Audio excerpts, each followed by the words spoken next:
एक नए व्यक्ति को शुरू करने के लिए अपॉर्चुनिटीज़ पहले कैसे थी और आज किस प्रकार है और उनमें क्या अंतर है? अभी तो वक्त बहुत बदल गया है, अब कंपटीशन बहुत ज़्यादा आ गई है। हुँ, और आज से करीब 35-36 या 37 साल पहले हुँ, हुँ। कंस्ट्रक्शन बूम में था, बहुत बूम पे था। तो मुझे लगा कि यार ये काम बहुत अच्छा है और अपने को ये काम करना चाहिए। किस तरीके के स्ट्रगल आपको अपने इनिशियल डेज़ में देखने को आए, जब आपने यह इंडस्ट्री में अपना कदम रखा? देखिए, ये बिल्कुल वैलिड पॉइंट है क्योंकि वो समय ऐसा था कि बहुत ज़्यादा पैसा होता नहीं था जी। और जैसी आज सुविधाएँ बैंक की तरफ से मिलती हैं, फाइनेंस वगैरह की, वो भी नहीं थी। ये बहुत अच्छी बात पूछी आपने, क्योंकि जब हमने शुरू किया था तो इंदौर में सीमेंट में ऐसा नहीं कि कंपटीशन नहीं था। इंदौर में ऐसे नाम थे जो सीमेंट के मसीहा बोले जाते थे। जी। मतलब आपने इनोवेशन उस समय से चालू किया जब लोग इनोवेशन की बात भी नहीं करते हाँ, थे। बिल्कुल सही बात है। जी। तो हमने उसी समय पूरे स्टाफ को, ड्राइवर को पेजर अवेलेबल कराना। नहीं, देखिए, बहुत बड़ा अंतर होता है एक दूसरे के लिए काम करना और एक खुद के लिए काम करना। अभी आज मेरी जो एज है उसको देखते हुए मुझे तो लगता है कि बिज़नेस से अच्छी कोई चीज़ नहीं है। मेरा ये मानना है कि जब तक हमारी संस्कृति को हम ज़िंदा नहीं रखेंगे, तो तब तक हम कोई प्रगति नहीं कर पाएँगे। तो ये बहुत ज़रूरी है कि हम हमारी जो विरासत में हमको मिली है, और मेडिटेशन का तो बहुत अच्छा रोल रहता है। जब हम डिसीज़न मेकिंग जो है वो मेडिटेशन से बहुत इम्प्रूव होता है। और यही वजह है कि हम 3-4 नहीं 10 काम भी अगर एक समय पे करना हो, तो हम कर सकते हैं, क्योंकि जो मेडिटेशन आप करने लग जाते हो। देखिए, बहुत अच्छा प्रश्न पूछा है आपने। हम कुछ नहीं जानते जीवन लाइफ में।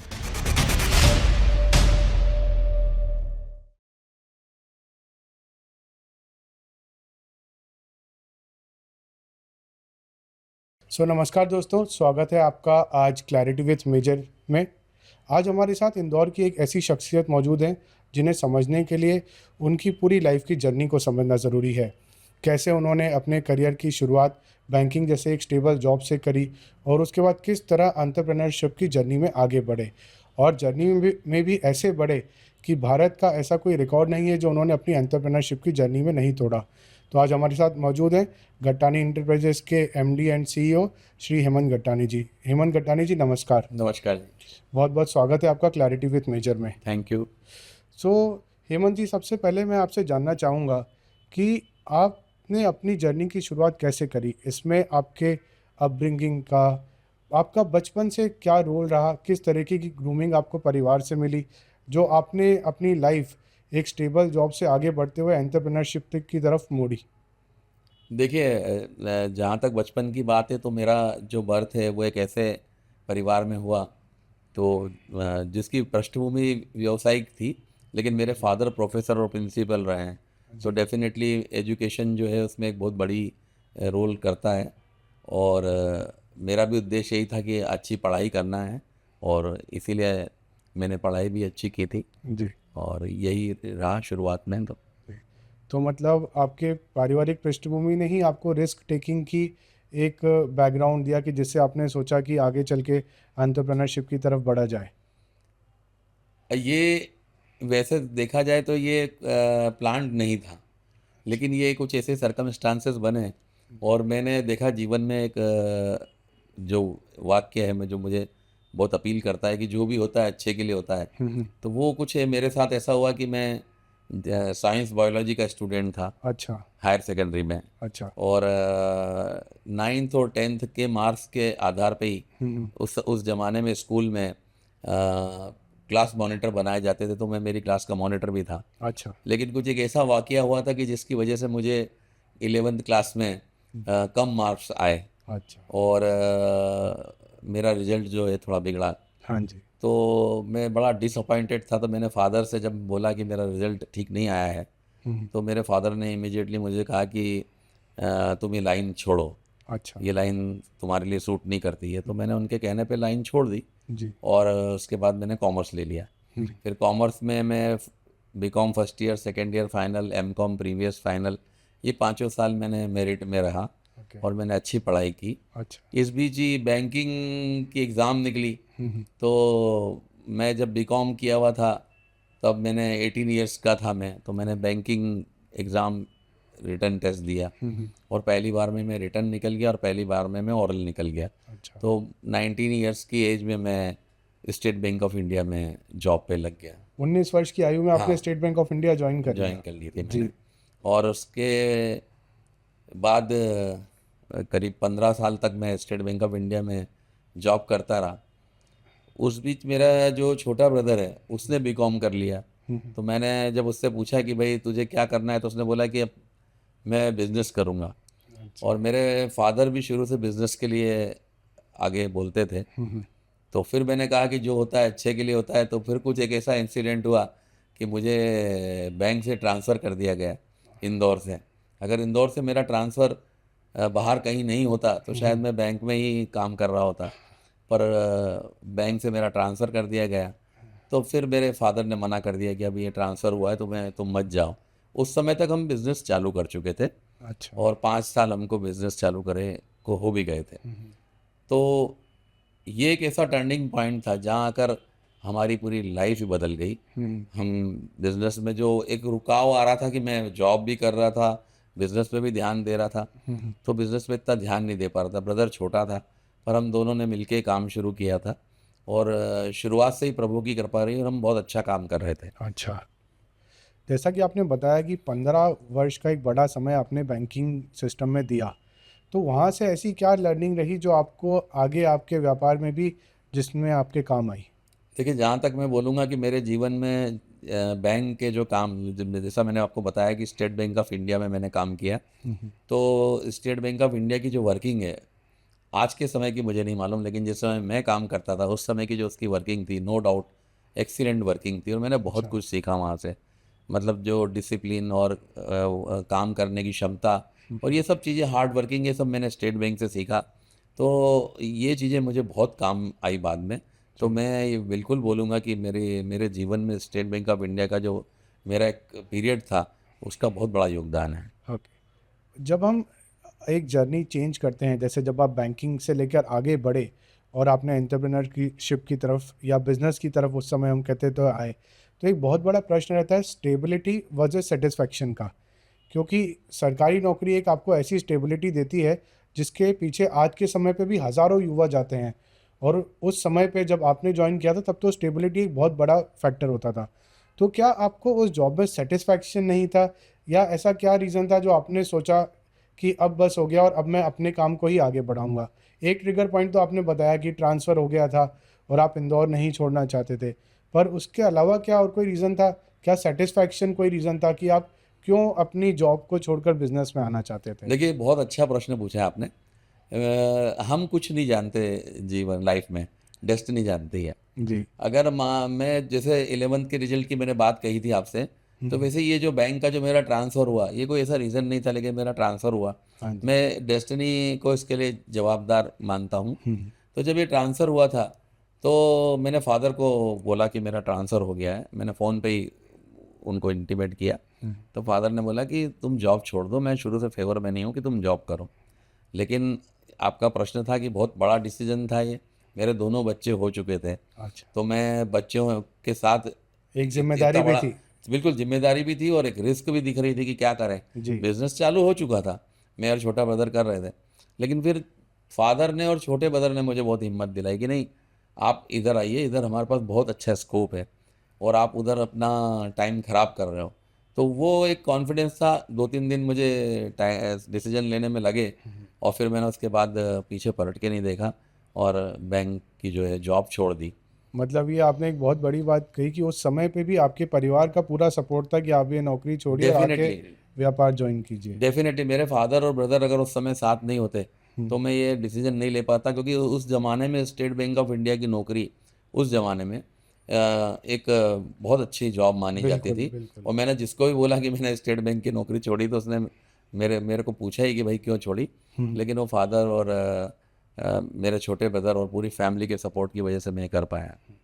और अब मैं दर्शकों को बताना चाहूँगा कि जैसे आपने अपने करियर की शुरुआत बिज़नेस में सीमेंट इंडस्ट्री में आके करी थी, तो जब आप लोगों ने ये बिज़नेस स्टार्ट किया, तो क्या आपका इस इंडस्ट्री में कोई बैकग्राउंड था, या आप लोगों ने ज़ीरो से मार्केट स्टडी करी और फिर वहाँ से शुरुआत करी इस पर्टिकुलर बिज़नेस की? देखिए, ये भी आपका बहुत अच्छा प्रश्न है। मैं जब भारतीय स्टेट बैंक में काम करता था तो मैं बैतूल में था। अच्छा। तो बैतूल में एक हमारे रिलेटिव थे, वो सीमेंट का बिजनेस करते थे। जी। तो मेरी आदत शुरू से फालतू बैठने की नहीं थी, तो मैं बैंक का टाइम ख़त्म हो जाने के बाद उनकी शॉप पे जाया करता था। अच्छा। तो जब मैं उनकी शॉप पे जाता था तो उनके काउंटर पे बैठने लगा। तो उनके यहाँ जो ट्रक्स आ रही थी उनको खाली करवाना, ट्रक्स को लोड करवाना, उनके बिल बनाना, चालान बनाना, आप जॉब के साथ साथ फ्री जॉब के समय साथ में ये साथ फ्री करते समय थे? में करता था। अच्छा। उससे कोई मुझे मॉनेटरी बेनिफिट नहीं था, जी। लेकिन मैंने आलतू फालतू जो लोग घूमने की बजाय मैं शाम को 6 बजे से रात को 9 बजे तक उनके यहाँ बैठता था। वहाँ बैठे बैठे ही जब मेरा बैतूल से इंदौर ट्रांसफ़र हुआ, तो वो जो फैमिली थी, माहेश्वरी फैमिली थी, हम्म। तो वो जब इंदौर आए तो उन्होंने हमें, भंवरकुआ पे एक हमारा प्लॉट था जो हमारे फादर ने बहुत पहले ले रखा था, तो उन्होंने बोला कि आप ये यहाँ बिज़नेस शुरू क्यों नहीं करते हो। हम्म। तब भी मैं बैंक में काम ही कर रहा था और उसके बाद भी 5 साल बैंक में काम किया। तो वो जो बैतूल में जो मेरी लर्निंग रही 3 साल की, हम्म। जो मैंने वहाँ सीखा कि बिज़नेस कैसे किया जाता है, क्या बारीकियाँ हैं, जी। तो वो मेरे अंदर चल रहा था कि यार ये काम अच्छा है। हम्म। और आज से करीब 35 36 या 37 साल पहले हम्म। कंस्ट्रक्शन बूम में था, बहुत बूम पे था। तो मुझे लगा कि यार ये काम बहुत अच्छा है और अपने को ये काम करना चाहिए। ओके। और जब मेरे छोटे ब्रदर ने कहा कि बीकॉम करने के बाद कि मैं कोई नौकरी नहीं करूँगा, हम्म। तो मुझे लगा कि ये बिज़नेस हमको चालू करना चाहिए। तो फिर छोटे ब्रदर और हमने जी। पिताजी की परमिशन से उनके साथ ये बिज़नेस शुरू किया। अच्छा, ये बहुत बड़ी बात कही आपने और मैं स्पेशली कहना चाहूँगा कि आज के युवाओं को इससे सीखना चाहिए कि आज से 30-35 वर्ष पहले भी एक स्टेबल जॉब होने के बावजूद भी आपने इंटरेस्ट लिया और एक नए काम को समझना चाहा बिना किसी मॉनेटरी बेनिफिट्स के, और उसने फिर आगे आज आपको इस पायदान तक पहुँचाया।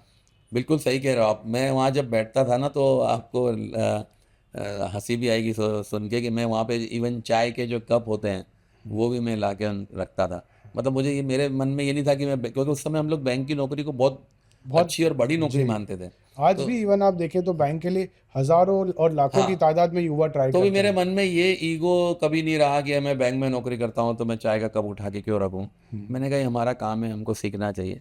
तो वहाँ मैंने बहुत सारी चीज़ें सीखी थी जो बाद में यहाँ पे हमको, मेरे बाद में जीवन में बहुत काम आई। जी।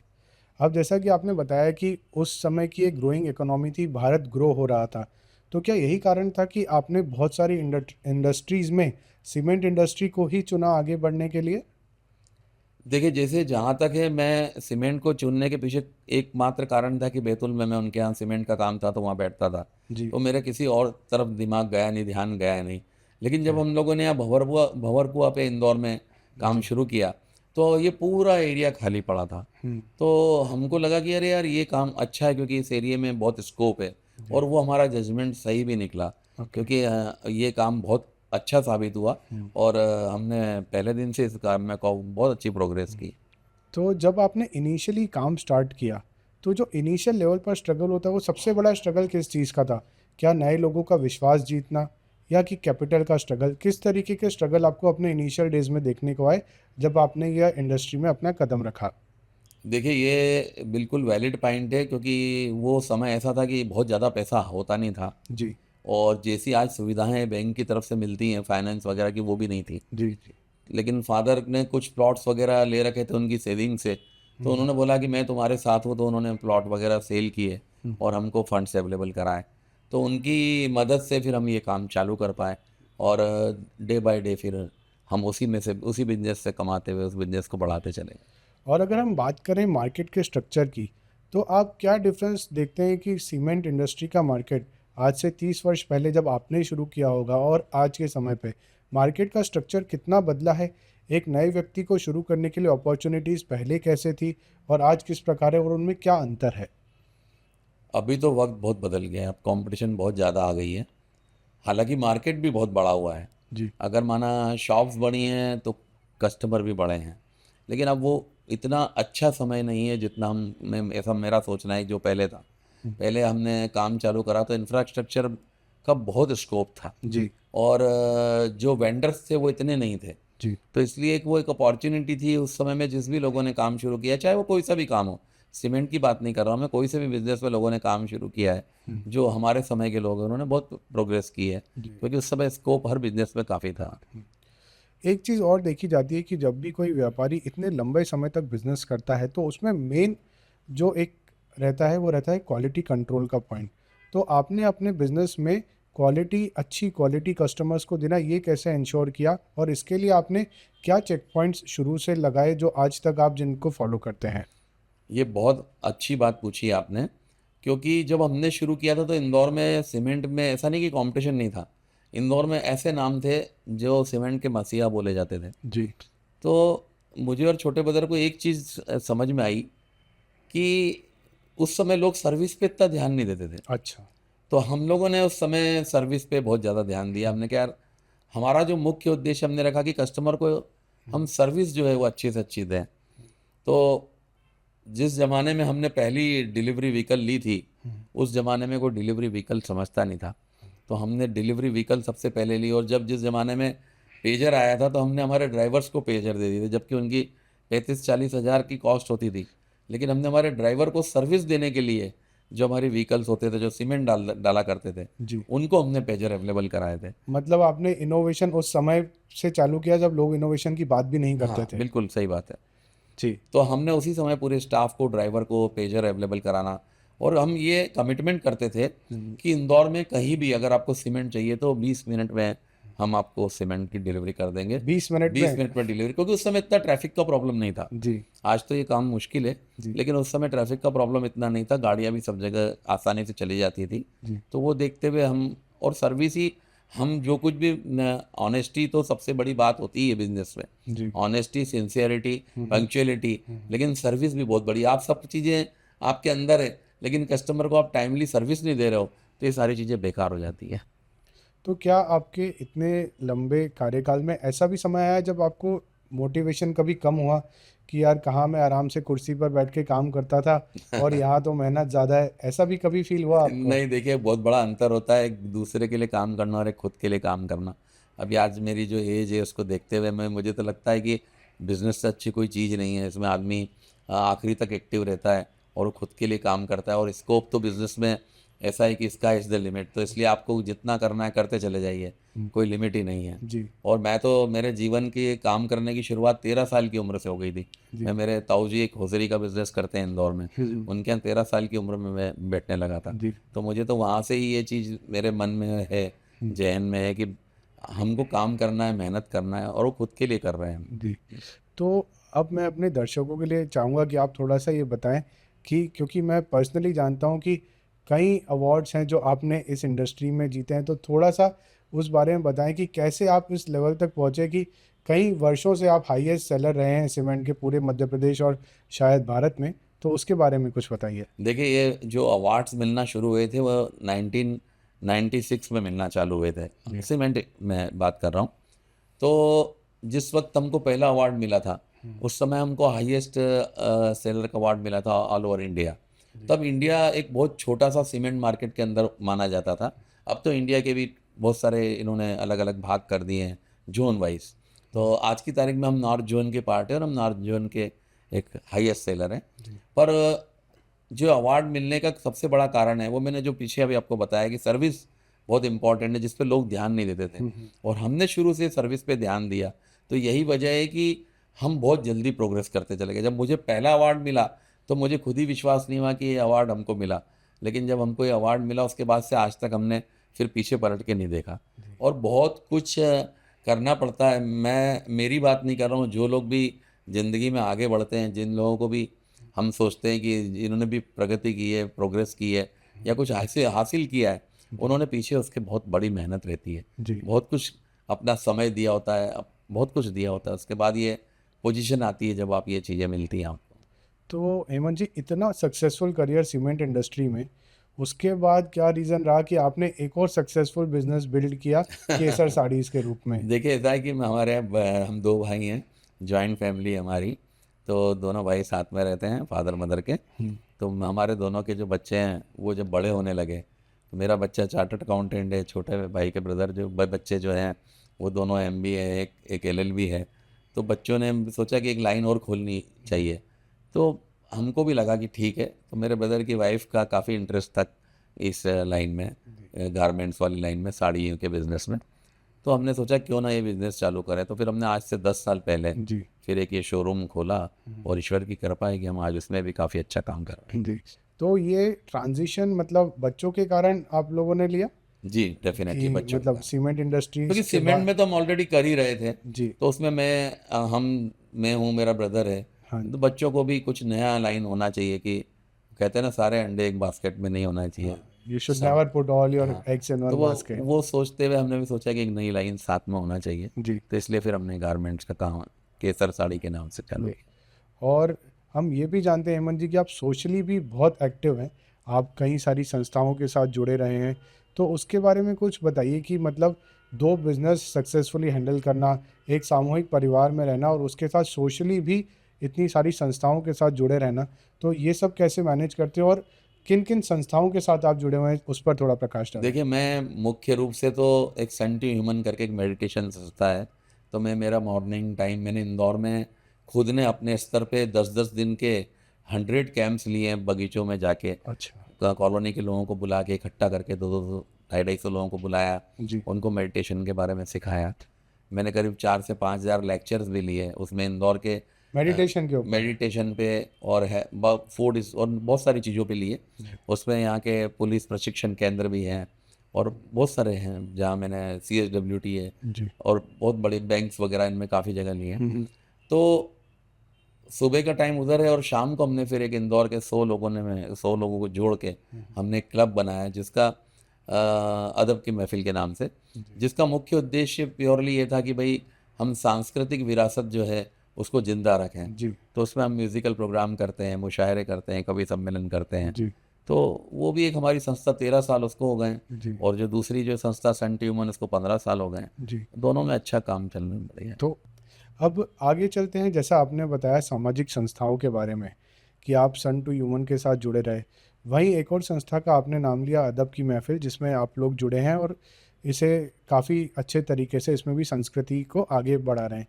तो थोड़ा सा इस पर प्रकाश डालें कि कैसे लोग किस तरीके के, क्या ये आपका फ्रेंड सर्कल है या किस तरीके के लोग इस संस्था के साथ जुड़े हैं और क्या क्या कार्यक्रम होते हैं जिससे कि भारत की संस्कृति को आगे प्रमोट किया जाता है।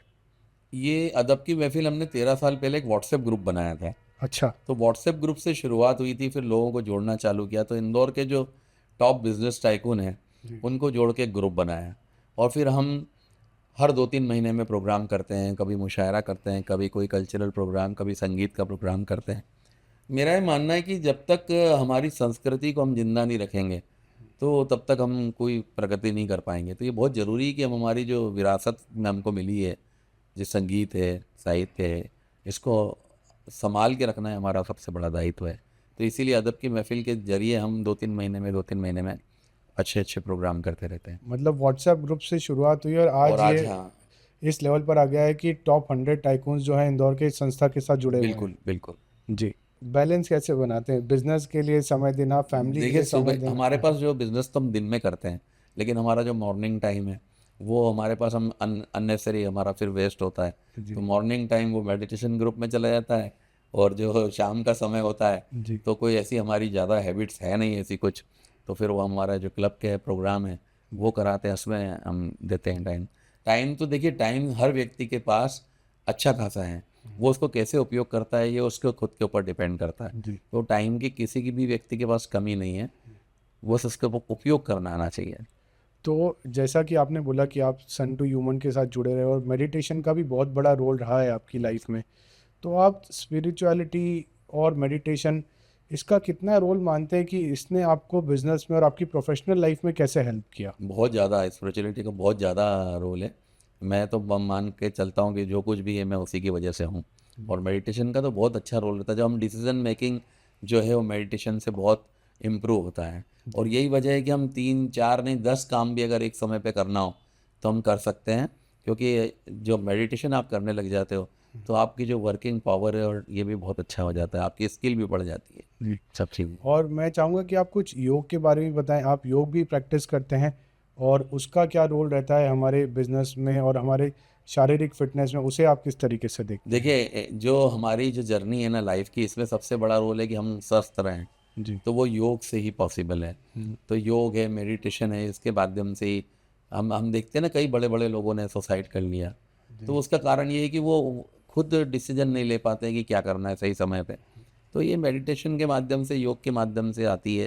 और दूसरा, योग करेंगे तो आप स्वस्थ रहेंगे, क्योंकि एक स्वस्थ रहना आपके लिए भी ज़रूरी है, आपके परिवार के लिए भी ज़रूरी है, आपके प्रोफेशन के लिए भी ज़रूरी है। और आपका थोड़ा-सा रुझान या काफ़ी रुझान होम्योपैथी की तरफ भी रहा है। जब मैंने रिसर्च कर रहा था तो ये पाया कि होम्योपैथिक में भी आपका रुझान रहा है और इसके लिए एक मैगज़ीन भी आप लोग चलाया करते थे। तो थोड़ा-सा उसके बारे में बताइए कि ये क्या है और इसे किस तरीके से आप आगे लेके गए? देखिए, मेरे फ़ादर को शुरू से होम्योपैथिक पे बहुत ज़्यादा विश्वास रहा है और उन्होंने उनके जीवन में होम्योपैथिक के अलावा कभी कोई मेडिसिन नहीं ली। अच्छा, आज भी वो एक ऐसी होम्योपैथिक में उन्होंने मेडिसिन पढ़-पढ़ के ढूँढ ली है, खोज ली है, जो आज यहाँ के बहुत बड़े-बड़े चिकित्सक भी नहीं कर रहे अच्छा। हैं। जेम थेरेपी करके, जिसमें जी, एक डोज़ में वो आदमी को ठीक कर देते हैं। पर चूँकि वो क्वालिफ़ाइड डॉक्टर नहीं है, तो हमको यहाँ पे घुटने टेकना पड़ते हैं। अदरवाइज़ तो वो फ़ादर का इंटरेस्ट होने की वजह से हमने करीब 25 मेरे ख़्याल से 1995-96 की बात है। जी। हमने एक उषा नगर में हमारी दुकान पर होम्योपैथिक डिस्पेंसरी डाली, अच्छा, जहाँ पर हम फ्री कंसल्टेंसी और फ्री मेडिसिन देते थे। Free for all. हाँ, दोनों। फिर वहाँ पे 2 डॉक्टर्स बैठते थे। कोविड में कुछ ऐसी हमारे साथ वो हुआ कि जो डॉक्टर मैडम सँभालती थी, उनकी डेथ हो जाने की वजह से फिर वो हमको बंद करना पड़ा, क्योंकि उसके बाद हमको कोई ऐसा योग्य चिकित्सक नहीं मिला। अदरवाइज़ हम आज भी हमारा इंटरेस्ट है, फ़ादर चाहते हैं कि हम पुनः खोलें और सभी के लिए, वहाँ अमीर आए, गरीब आए, सबके लिए एक जैसा ट्रीटमेंट था। ना दवाई का पैसा, ना सलाह का पैसा। ना दवाई का पैसा, ना ना सलाह का। सलाह। कैंसर पे तो फ़ादर ने इतनी स्टडी कर रखी कि वो काफ़ी, हमारे घर पे गाय है तो गोमूत्र के माध्यम से भी चिकित्सा करते हैं हम, जी। सलाह करते हैं। कोई किसी चीज़ का कोई चार्जेस नहीं है। एक प्रश्न मैं आपसे पूछना चाहता था, पर्सनली जब मैंने ध्यान दिया है कि गौ सेवा के प्रति आपका बहुत ही एक प्योर भाव रहा है। तो इसकी शुरुआत कैसे हुई और इसके बारे में आप क्या बताना चाहेंगे कि इससे आप कैसे जुड़े और गौ सेवा को आप कैसे ट्रीट करते हैं? देखिए, सनातन धर्म में गाय के बारे में बहुत कुछ कहा गया है, पर क्या सिर्फ पढ़ने, सुनने, लिखने और कहने से कुछ नहीं होता है। फ़ादर कहते हैं कि जो चीज़ में आपका विश्वास है, वो आपको खुद पहले करना चाहिए। तो हम बड़े छोटे मकान में रहते थे, 1500 स्क्वायर फीट के मकान में पूरे पर, तो अब भी वहाँ हमने गाय रखी हुई थी। और आज तो प्रभु की कृपा से हम एक बड़े मकान में रहते हैं, तो वहाँ हमने 8 गाय रख रखी है हमारे यहाँ। अच्छा, और सभी गायों की हम सेवा करते हैं, उनके जो गोमूत्र के माध्यम से लोगों को कैंसर की बीमारी के लिए मदद करते हैं। तो गौ सेवा और ये जो परम तत्व मैगजीन जो आपने पूछा था, उसको भी निकालने के पीछे यही था कि योग, ज्योतिष, स्वास्थ्य और आध्यात्म पर एक पत्रिका निकाली जाए, जो हमने करीब 24-25 साल निकाली। और वो लोगों के घर हम फ्री भेजते थे कि आपको पता चलना चाहिए छोटी-छोटी बातें, कि कैसे अपने को स्वस्थ रखें, कैसे मेडिटेट रखें। तो ये सारी चीज़ें, क्या गाय के क्या-क्या फ़ायदे हैं। जी। अब लोग वास्तु, ज्योतिष इन चीज़ों में पड़े रहते हैं, जबकि अगर आपके घर में गाय है, तो ये सब चीज़ों को करवाने की आपको ज़रूरत ही नहीं है। अच्छा, तो ये बहुत बड़ी चीज़ें हैं। गाय से बहुत पॉजिटिव एनर्जी मिलती है और सनातन धर्म में इसके बारे में काफ़ी कुछ लिखा हुआ है। बहुत बड़ी बात कही आपने। योग, ज्योतिष, स्वास्थ्य और आध्यात्म, जी। इन चारों को अगर हम साथ में लेके चलें, तो ऐसा कोई मुकाम नहीं है जो हम हासिल नहीं कर सकते हैं। जी। आपकी जो ये पूरी जर्नी रही स्पिरिचुअलिटी की और सोशली भी आप एक्टिव रहे, इसमें क्या आप किसी को अपना गुरु मानते हैं या ऐसा कौन है जिन्होंने आपके फ्रेंड, फिलॉसफर, गाइड, अगर मैं कहूँ कि एक व्यक्ति आप बताइए कि इन्होंने आपको जीवन के हर फेज़ में गाइड किया और हेमंत गड्डानी जी एज़ अ बिज़नेसमैन या एज़ अ पर्सन जब कहीं किसी दुविधा में आ जाते तो इनकी राय लेते हैं? मेरे फादर, जी, one and only my father जो हैं, वो आज भी, ही इज़ 86, लेकिन आज भी अगर हम उनके पास कोई चीज़ लेके बैठते हैं, जैसे मैं, उनका कोई ऐसा शौक नहीं है कि वो हमारे जो कल्चरल प्रोग्राम हो देखें, लेकिन आज भी हम चूँकि वो प्रोग्राम ऑर्गेनाइज़ करते हैं, तो बाकायदा 4 घंटे ऑडिटोरियम में बैठ के इस एज में भी प्रोग्राम देखते हैं, सिर्फ़ हमारे लिए, कि भई बच्चों ने मेहनत करी है। तो मेरे फादर हैं और मेरा ब्रदर और मेरी फैमिली, मैं पूरा श्रेय इनको देता हूँ। देखिए आप एक कंप्लीट फैमिली मैन तो हैं, वो तो शुरू से ही आपकी वार्तालाप से समझ में आया कि परिवार का इतना सपोर्ट रहा। पर परिवार के अलावा अगर आपको if you have to look up to one person, तो आप किसे देखेंगे? फादर के अलावा, जी, मतलब परिवार के अलावा। परिवार के अलावा तो फिर एक मेरे गुरु रहे हैं बढ़वा, जहाँ हमारा ओरिजिनल, वहाँ पे कृष्णराव जी अत्रे, जी, मेरे गुरु, मेरे फादर के फ्रेंड थे, उनको वैसे तो हम अंकल जी बोलते थे। जी। उन्होंने हमको बहुत छोटी-छोटी बातें सिखाई थी, अच्छा, जो हम आज तक हमारे जीवन में हैं। तो उनकी बातों ने आप पे आपकी लाइफ पर कहीं न कहीं बहुत इम्पैक्ट बहुत अप एंड डाला है। डाउन। जी। तो अब जैसे कि आप इस समय पर अलग-अलग तरीके के बिज़नेस में हैं, मेनली 2 बिज़नेस हैं, एक सीमेंट का है और एक गारमेंट्स का बिज़नेस है। तो आप अपनी नेक्स्ट जनरेशन का क्या रोल देखते हैं कि आपने जिस तरीके से आपके फैमिली ने आपको सपोर्ट करा एक नए काम में, कल को अगर वो 2 अलग और फील्ड्स में जाना चाहते हैं, तो आप अपनी नेक्स्ट जनरेशन को किस तरीके से ट्रेन और ग्रूम कर रहे हैं, या वो यही पारिवारिक पृष्ठभूमि को इन 2 बिज़नेसेस को आगे बढ़ाएँगी? नहीं, हमने बच्चों से अक्सर बात होती है तो मैं उनको यही कहता हूँ कि ये जो बिज़नेस हम लोग कर रहे हैं, इनको करिए। हमारा जो मेन बिज़नेस है वो कभी हमको बदलना नहीं चाहिए, छोड़ना नहीं चाहिए। जी, तो इसको करिए, लेकिन इसके साथ में साइड बाय साइड कुछ ना कुछ सोचते रहना चाहिए कि हमको और क्या करना है। जी। तो डेफ़िनेटली बच्चों को रोज़ हम बोलते ही हैं कि इसमें कोई वो भी नहीं है। तो जब आप इतने लंबे करियर के बाद आप क्या सोचते हैं कि अगर कोई हेमंत गट्टानी जी का नाम ले या उन्हें याद करे, तो आपकी जो प्रोफेशनल लेगेसी है उसे किस तरीके से याद करना चाहिए? अब ये तो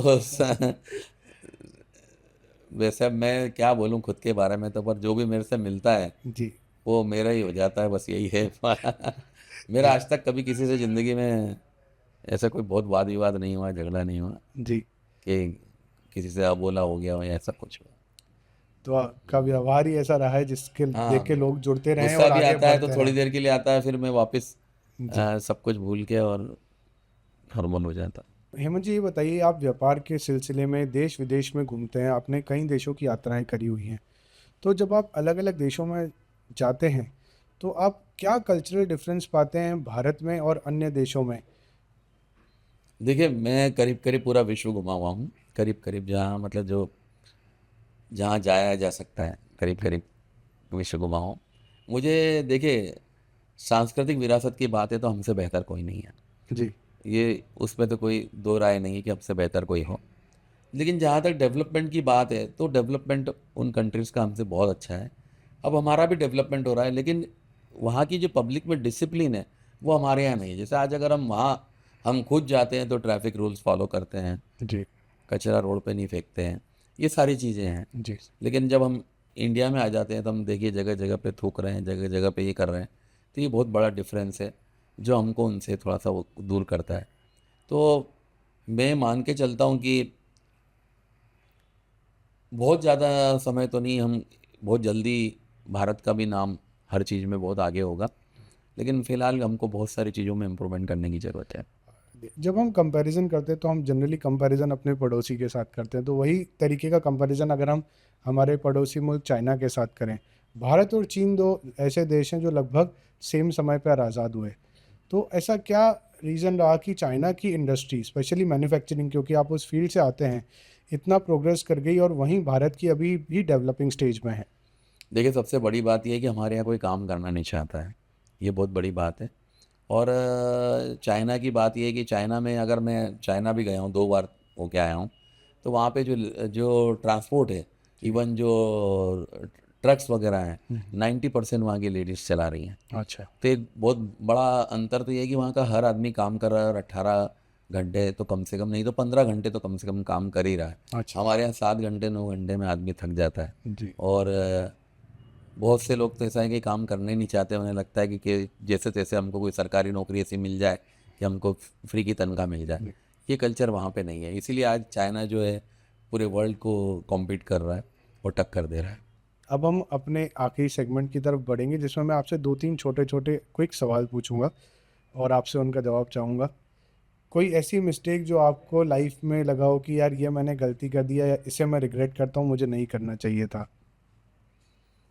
ऐसी कोई गलती तो मुझे दिखती नहीं है, लेकिन मैं बहुत जल्दी लोगों पे विश्वास कर लेता हूँ, ये कि मेरी बहुत बड़ी गलती है। जी। ये मैं समझता हूँ। कोई एक ऐसी डेली हैबिट जिसे आप वर्षों से फॉलो करते आए हैं और आप चाहते हैं कि सभी को ऐसी हैबिट को फॉलो करना चाहिए लाइफ़ में आगे बढ़ने के लिए? अभी कुछ सालों से मैंने अपनी डाइट पे और बहुत सारी चीज़ों पे और योग पे काम किया है। जी। तो मुझे लगता है कि यंगस्टर्स को भी अपनी जो लाइफ स्टाइल है वो योग पे बेस्ड हो और डाइट भी उनकी व्यवस्थित हो, जिससे उनको एनर्जी लेवल अच्छा रहे और वो अच्छा काम करें। अगर कोई नया यंगस्टर काम शुरू करता है, तो उसे पहले मनी के बारे में सोचना चाहिए, पैसे के बारे में, या मानसिक शांति, मेंटल सैटिस्फैक्शन? नहीं, डेफिनेटली आदमी काम कर रहा है तो पैसे के लिए ही कर रहा है, पर पैसा मानसिक शांति को खो के प्राप्त किया जाए, वो कभी अपना उद्देश्य नहीं होना चाहिए। हम मानसिक शांति सबसे पहले मिलना चाहिए उसके बाद पैसा तो आप जब मेहनत करोगे तो पीछे पीछे आएगा ही आएगा। जी। किसी व्यक्ति को थोड़ा लेट मिलता है, किसी को जल्दी मिलता है, लेकिन ऐसा आज तक नहीं हुआ कि किसी आदमी ने मेहनत की है तो उसको पैसा नहीं मिला हो। ठीक। और कोई नए एंटरप्रेन्योर्स जो आज आपको देख रहे हैं, जो किसी भी फील्ड में आगे बढ़ना चाहते हैं, उन्हें आप ऐसे क्या 3 लेसन्स बताना चाहेंगे उनके लिए, जिससे वो अपना कहीं समय बचा सकते हैं और बिज़नेस की दिशा में आगे बढ़ सकते हैं? सबसे पहली बात तो मैं ये कहूँगा कि पंक्चुअल रहें, जी। अपने अपने और दूसरा अपने काम पे पूरा ध्यान दें। ऐसा नहीं कि इवन मेरा 7 डे वर्किंग है और मैं संडे को भी रात को 8 साढ़े 8 बजे तक अगर माना, मतलब बिना मेरा कोई आलतू फालतू जगह पे, इतनी सब सोशल एक्टिविटी होने के बाद भी मेरा कहीं आलतू फालतू जाना बहुत ज़्यादा होता नहीं है। तो पंक्चुअल रहें, अपने काम पे ध्यान दें और ऑनेस्ट रहें अपने परिवार के साथ। आपकी अंडरस्टैंडिंग होना चाहिए, फैमिली मेम्बर्स की रिस्पेक्ट होना चाहिए, बहुत ज़रूरी है। दोस्तों, आपने देखा कि आज हमारे साथ हेमंत गट्टानी जी थे। किस तरीके से इनके परिवार का एक रोल रहा इनकी जर्नी में, और किस तरीके से इन्होंने सभी चैलेंजेस, इतने चैलेंजेस के बावजूद अपने परिश्रम से, अपनी पंक्चुअलिटी से आज ये मुकाम हासिल किया। तो क्लैरिटी विथ मेजर में आज यहीं तक। अगले हफ्ते मिलेंगे आपके साथ किसी नए गेस्ट के साथ। जय हिंद, जय Bharat. Thank you so much. Thank you very much.